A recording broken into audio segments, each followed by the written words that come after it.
Bismillahirrahmanirrahim. Salli wa sallim ya salam ala nabi khairil anam wal ali wa aturan mandi. Apabila engkau junub sama ada karena bermimpi atau jima, maka bawalah sebekas air ke bilik mandi dan mulakan dengan membasuh kedua tanganmu 3 kali, dan tinggalkan segala kotoran daripada badanmu. Kemudian hendaklah engkau berwudu seperti wudu yang engkau buat untuk sembahyang, beserta dengan segala doa-doanya,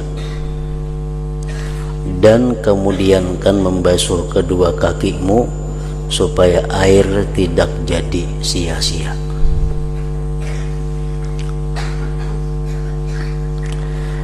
Apabila engkau sudah selesai daripada berwudu, maka tuangkanlah air ke atas kepalamu 3 kali, dan engkau berniat mengangkatkan atau menghilangkan hadas junub. Kemudian tuangkanlah air ke sebelah badanmu yang kanan dan ikutilah dengan sebelah kiri, dan gosoklah bahagian hadapan dan belakang daripada badanmu, dan selati rambut di kepalamu dan juga janggutmu, dan sampaikan air ke tempat-tempat yang berlipat-lipat seperti telinga,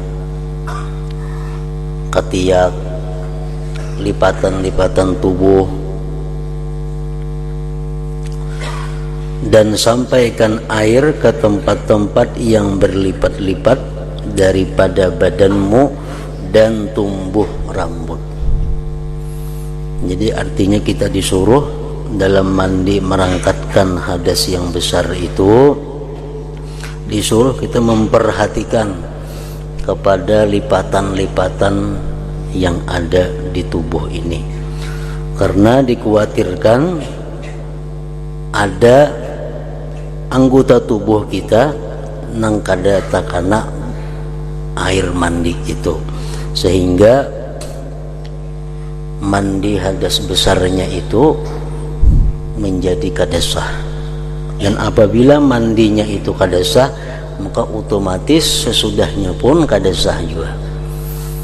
Kalau orang mandi janabah itu kadasah, maka otomatis sembahyangnya pun umpat kadasah. Membaca Qur'annya pun jadi kada berpahala, bahkan diharamkan, karena masih dalam keadaan junub atau dalam keadaan belum suci daripada haid atau nifas.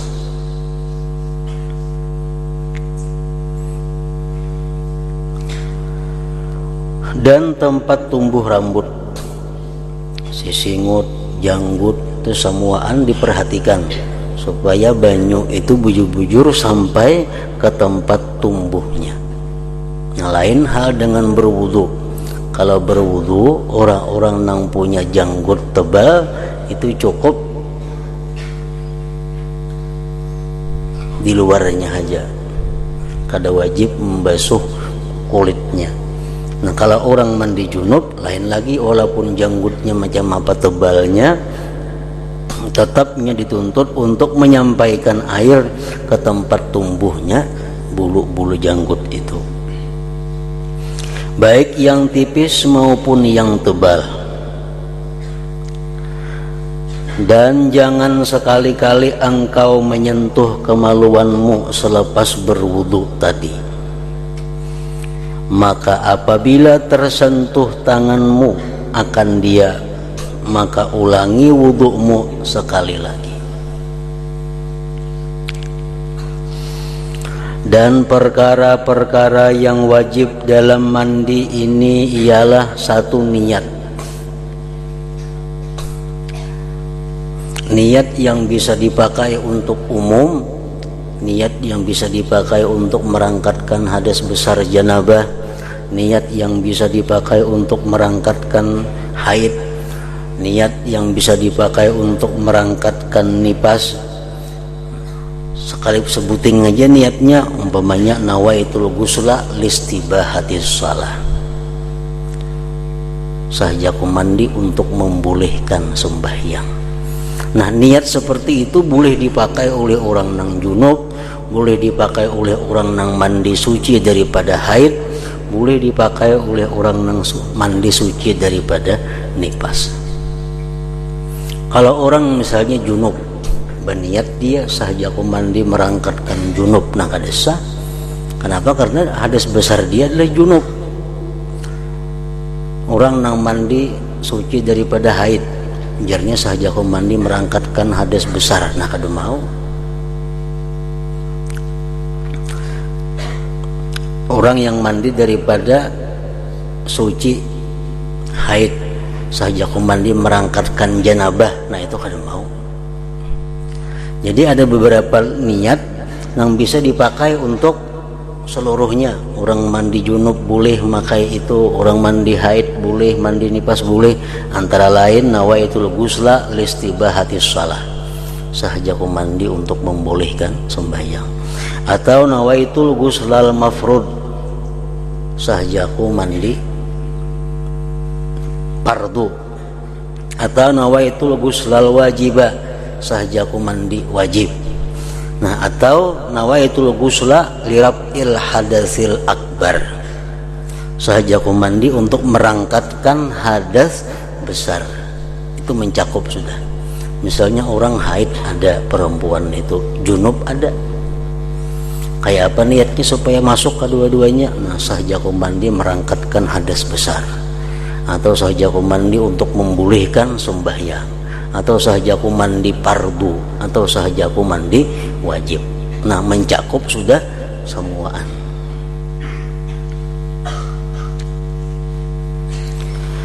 Yang kedua, menghilangkan najis jika ada. Jadi sebelum mandi janabah itu mesti dihilangkan dahulu najis-najis yang ada di tubuh. Yang ketiga, meratakan air ke seluruh anggota badan. Nah, itu rukun-rukun mandi, perkara-perkara yang diwajibkan sebelum mandi dan waktu mandinya. Dan perkara yang wajib dalam wudu ialah satu, niat, rukun wudu. Yang kedua, membasuh muka sekali, itu wajib. Yang ketiga, membasuh kedua tangan sampai kedua siku juga sekali, 3 kali sunat. Yang keempat, menyapu sebagian daripada kepala sekali juga. Yang kelima, membasuh kedua kaki sampai ke buku lali sekali. Yang keenam, tertib.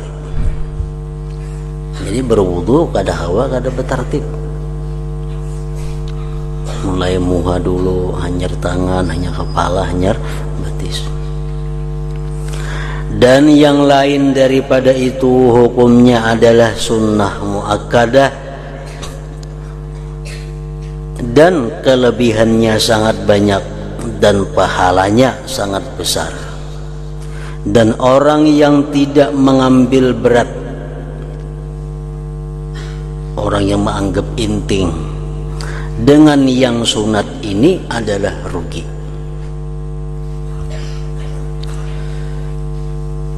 Bahkan boleh membawa yang wajib kepada bahaya. Misal orang mandi atau berwudu, nang wajibnya aja, nang sunatnya kada digawinya, itu bahaya. Di sampingnya kada dapat fadilat, di sampingnya kada dapat pahala yang besar, bisa membawa kepada wajibnya berbahaya. karena perkara-perkara yang sunat merupakan penampung kepada kekurangan yang ada pada yang wajib-wajib itu. Nah, jadi kesimpulannya, adab mandi ini sebagaimana yang disusun oleh para ulama, di antaranya tartibnya mandi itu adalah yang pertama dilakukan sebelum mandi merangkatkan hadas besar itu ayyabula qablal ghusl. Itu pertama dilakukan dulu. Ayyabula qablal ghusli, bahwa dia kencing sebelum mandi. Itu sunat. Bakamih dahulu sebelum mandi janabah itu.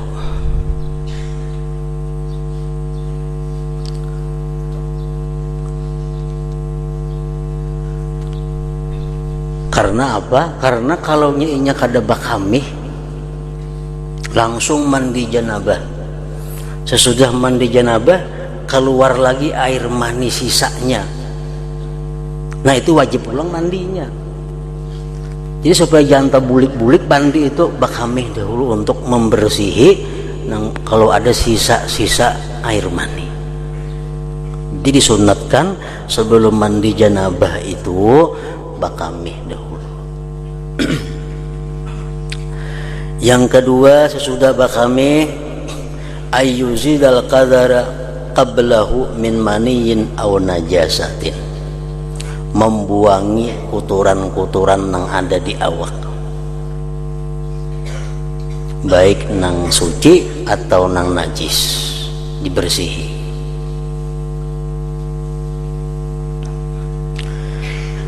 Yang ketiga, ayyastaqbilal kiblat, sunat dia menghadap kiblat mandi itu.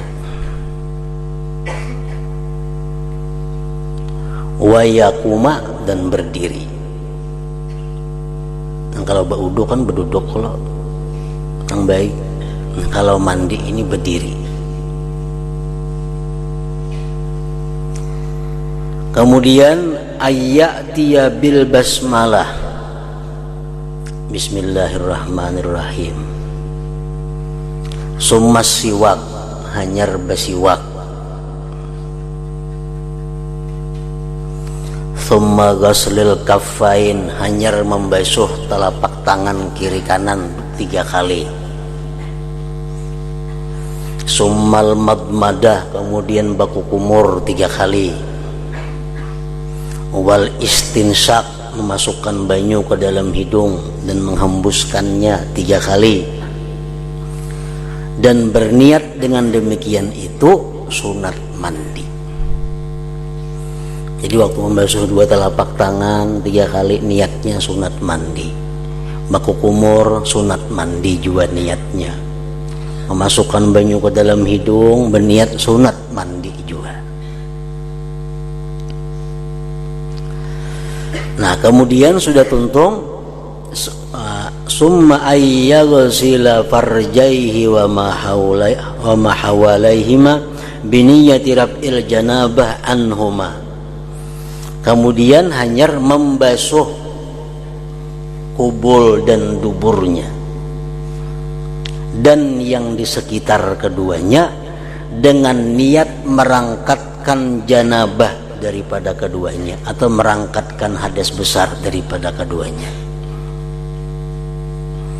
Tuntung dan baku kumur, tuntung masukkan banyu ke dalam hidung, hanyar basuh kemaluan kubul dan dubur dan sekitarnya. Niatnya apa? Merangkatkan hadas besar yang ada di kemaluan muka belakang dan sekitarnya itu. Jadi waktu kita membasuh kemaluan itu niat dalam hati saja, aku merangkatkan hadas besar di kemaluan muka dan belakang.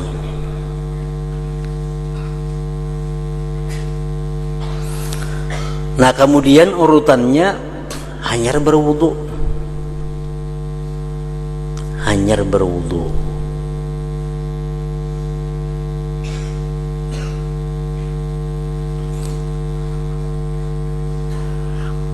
Apa niatnya wudu itu? Kalau kita ada beisian hadas kecil, niat wudu, nawaitu rab al hadatsil asghar, sahaja aku merangkatkan hadas kecil. Kalau ada hadas kecil, maka niatkan berwudu itu merangkatkan hadas kecil. Amunnya kada ada hadas kecil bang, tapi inya junub, misalnya orang guring berduduk, kemimpi inya keluar mani, nah itu dia punya hadas besar tapi kada punya hadas kecil. Nah orang macam ini baudunya itu apa? Sahajaku baudu sunat mandi. Nawaitu sunnatal wudu lil ghusli, itu niatnya. Nawaitu sunnatal wudu lil ghusli, sahajaku melaksanakan sunat wudu untuk mandi.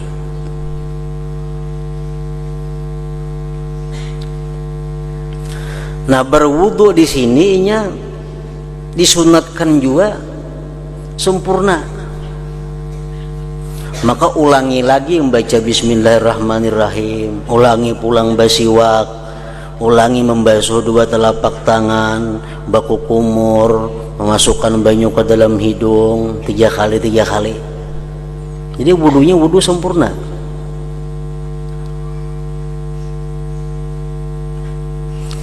Nah tuntung inya baudu hanyar yufidul ma'ala ra'si, hanyar menuangkan banyu di kepalanya, dan berniatlah di situ niat mandi wajib tadi. Jangan kubuy kepala lawan banyu. Yang kedelapan, dia yata'ahadul ma'atib, dia ma'amat-amati, artinya menghati-hatiakan lipatan-lipatan yang di tubuh tadi. Menjam telinga itu mesti sangat hati-hati, pusat, nah, sangat hati-hati. Lipatan-lipatan yang ada di ini lutut, di ari-ari, nah itu mesti diperhatikan. Karena ingat kita hadis Rasulullah SAW yang mana beliau diperlihatkan Allah pada waktu Isra dan Mi'raj. Beliau diperlihatkan Allah seorang perempuan.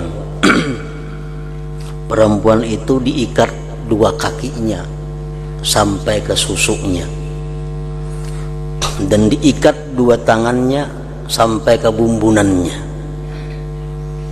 dan dikuasakan atas perempuan itu ular-ular dan kala-kala mengikutinya. Lalu ujar Nabi, wahai Jibril, siapa itu perempuan yang disiksa seperti itu? Nah ujar Jibril menjawab, fa innaha kanat la tunazzifu badanaha minal janabah wal haid. Itu perempuan adalah kadang membersihkan badannya daripada junub dan haid. Artinya mandi janabahnya, mandi junubnya, mandi suci dari haidnya itu pambarang, kada teliti, kada hati-hati, sehingga dia mengakibatkan mandinya kada sah, otomatis sembahyang sesudahnya pun kada sah juga. Nah kemudian yang ke-9, yufidul ma'ala ma'aqbala min syikhil aiman summa ma'adbara minhu summa ma'aqbala min syikhil aisar summa ma'adbara minhu. Kemudian dia menumpahkan air ke bagian kanan tubuhnya yang di hadapan, kemudian bagian kanan tubuhnya yang di belakang, hanyar bagian kiri yang di hadapan, hanyar bagian kiri yang di belakang. Itu disunatkan 3 kali juga semuaan itu, dan disunatkan menggusuknya.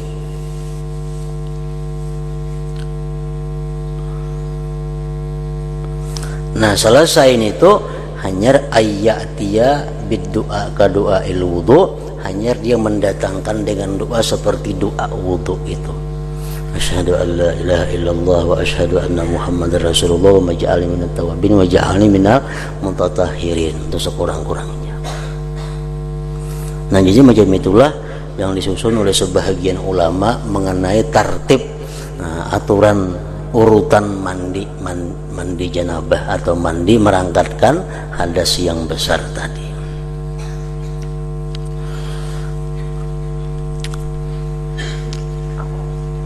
Dan kita waktu mandi hadas besar itu mesti disuruh kita untuk menjaga jangan sampai wudhu itu batal. Makanya tadi berdahulu membasuh kemaluan muka belakang itu berdahulu niat merangkatkan hadas besar yang ada di kemaluan muka dan belakang.